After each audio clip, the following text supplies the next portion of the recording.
Trade with Kamran Bhavani. क्या आप stock exchange में इन्वेस्ट करके पैसा कमाना चाहते हैं तो हमारे ग्रुप को ज्वाइन करें। हम आपको देंगे बर वक्त और बेहतरीन मशवरे। हमारे पास अकाउंट खोलने और ग्रुप ज्वाइन करने के लिए इन व्हाट्सएप नंबर पर राब्ता करें। कामरान मेमन भवानी 0345-826-4499। बिस्मिल्लाहिर्रहमानिर्रहीम। अस्सलाम वालेकुम मेंबर्स, मैं कामरान मेमन बावनी, आप देख रहे हैं यूट्यूब का चैनल सब क्लेम या ब्लेम नहीं है।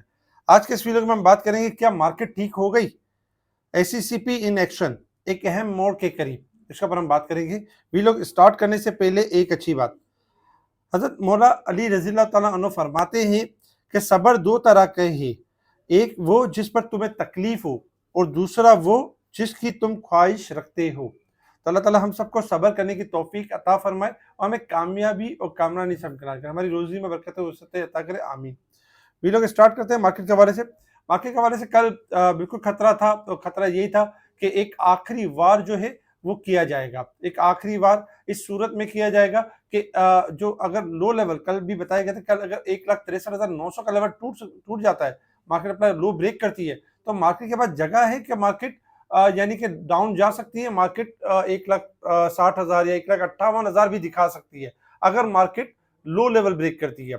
लेकिन साथ साथ ये भी था कि मार्केट के पास एक जो स्ट्रॉन्ग लेवल है वो 1,65,000 का लेवल है।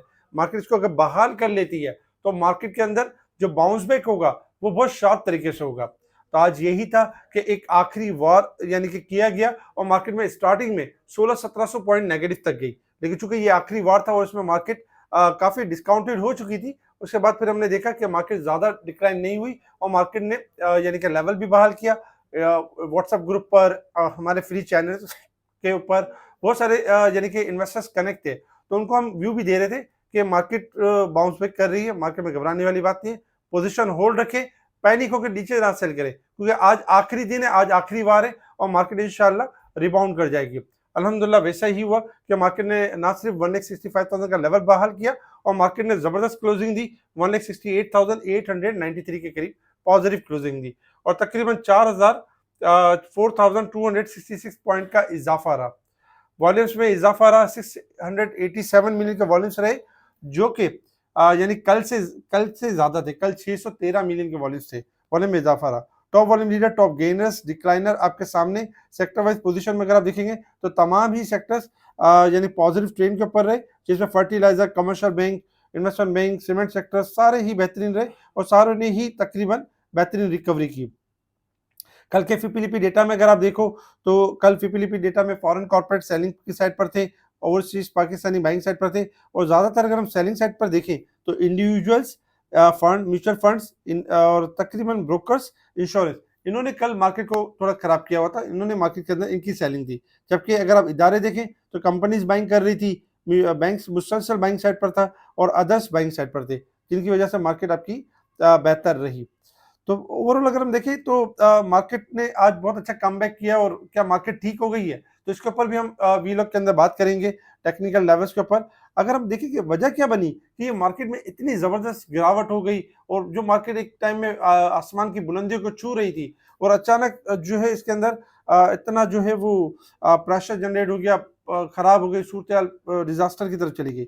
वजह ये बनी कि जो चीजें सामने आई हैं, पाकिस्तान स्टॉक एक्सचेंज को जानबूझकर गिराने का इल्जाम, एसीसीपी ने तहकीकात का आगाज कर दिया, एसीसीपी इन एक्शन में आ चुकी है।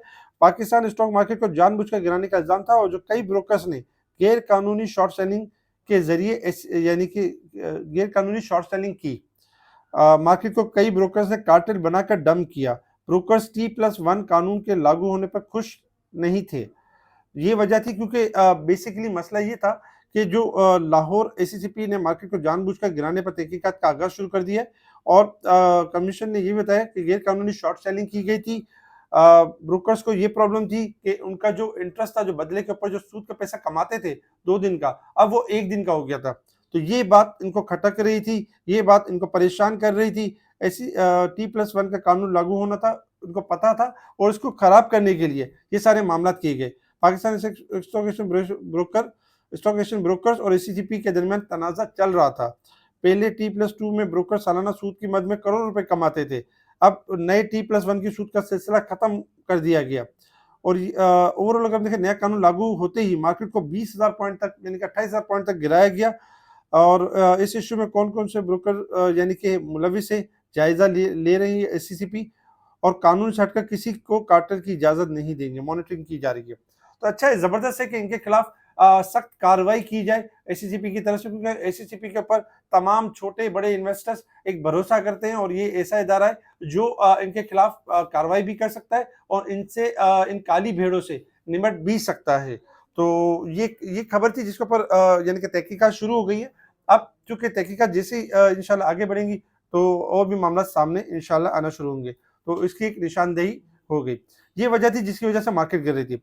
अगर हम कुछ खबरें भी देखें, कुछ न्यूज़ वगैरह देखें, तो एनसीपीएल के जो एनसीएल का जो प्रॉफिट है 87% इज़ाफ़ा रहा निशात चुनिया के प्रॉफिट में।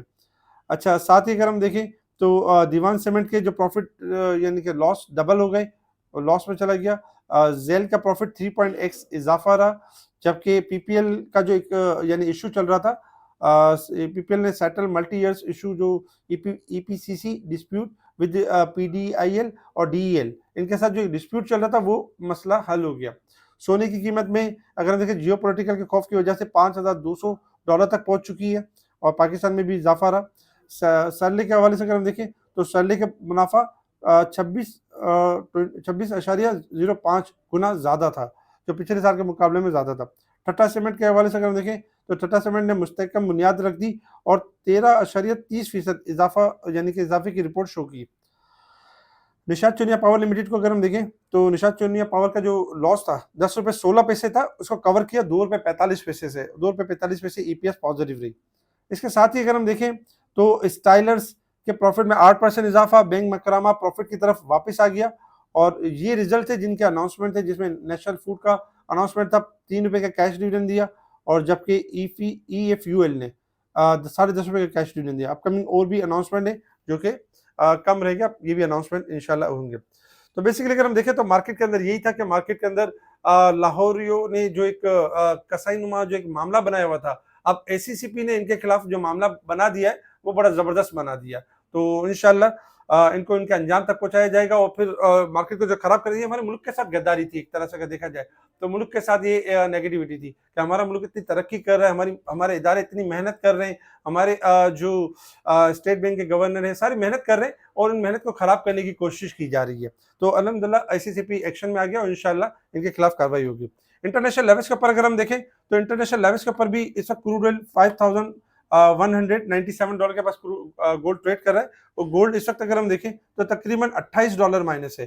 गोल्ड किसी भी टाइम कोलैप्स कर सकता है क्योंकि एक्स्ट्रा ऑर्डिनरी बढ़ चुका है और 5100 से लेके 5000 तक जा सकता है। 5500 स्टॉप लॉस होगा। सिल्वर अगर हम देखें तो सिल्वर का स्टॉप लॉस है $95। 95 का लेवल ब्रेक करेगा तो तेजी है, अदरवाइज $82 से लेके $72 तक डाउन हो सकता है।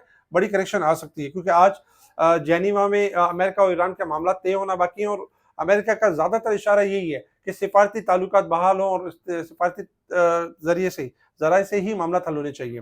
अब बात करते हैं resistance level and support level की। मार्केट इस वक्त अगर हम देखें तो कल हमने देखा था 4000 पॉइंट यानी नेगेटिव थी, ओवरसोल्ड थी। आज पूरे के पूरे पॉइंट्स अल्हम्दुलिल्लाह कवर हो गए और 249 पॉइंट ओवरबॉट रह गई। जबकि अगर हम मंथ और ईयर में देखें तो अभी भी ओवरसोल्ड है 8000 पॉइंट और 6700 पॉइंट और इनकी रिकवरी होना बाकी है।